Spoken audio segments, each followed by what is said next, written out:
So in August 1911, the Louvre was a different sort of place. It was secured only through locks on the outside doors. There were about 200 security guards, but over 400 rooms. And it was stolen on a day when it was closed to the public by someone who had been contracted by the Louvre to make and build protective glass frames to secure certain famous artworks because the Louvre administration was afraid they might be attacked by anarchists trying to get attention for themselves.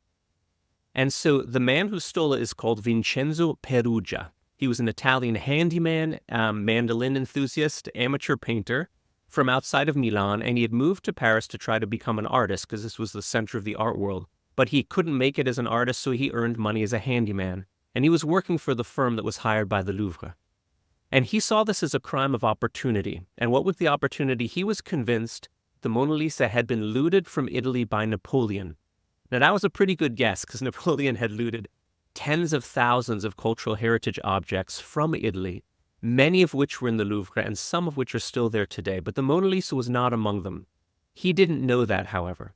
So he had this idea: I have a Louvre worker's uniform, I have access, I'm going to steal this painting. And there's some thought he may have tried to, perhaps think about someone he could sell it to privately. But he quickly realized that wasn't feasible, and he decided he was going to repatriate it and become a national Italian hero.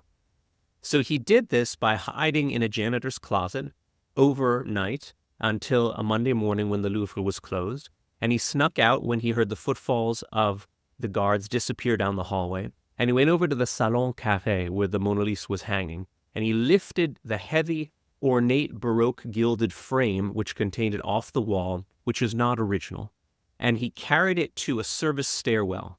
And there he removed the panel from the frame and discarded the frame. He wraps the panel in a white sheet, puts it under his arm, heads down the service stairwell, and tries to leave. But when he gets down to the bottom of the staircase, he reaches his hand out, grabs the doorknob, twists, and it's locked. So now he's locked in with the world's most famous painting, and then he hears footfalls coming down the stairs towards him.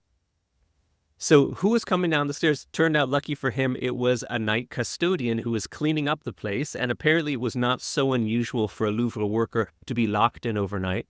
And we don't have a good record of the reaction of the custodian, but he unlocked the door and let Perugia out with the Mona Lisa wrapped in a sheet under his arm.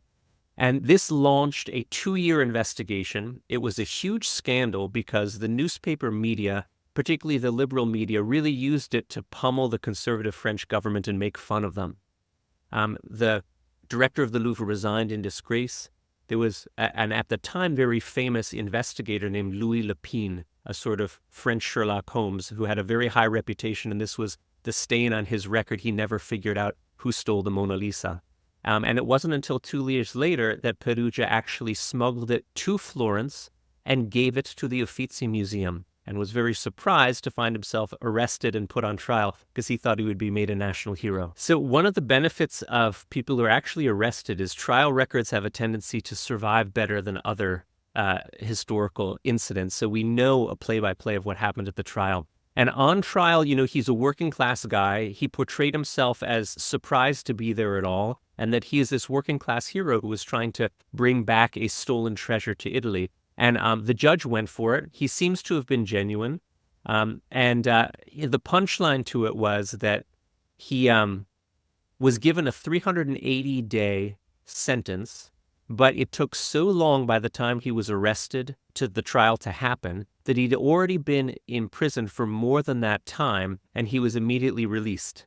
So effectively, the judge was giving him a slap on the wrist. I don't think he thought badly of him. He doesn't seem like he was a bad guy. He wasn't some sort of gangster. It was a crime of opportunity that I think was born of well-meaning. He probably wanted to get some sort of reward for having gone to all this trouble, but that's also understandable. He became a popular cultural folk hero afterwards.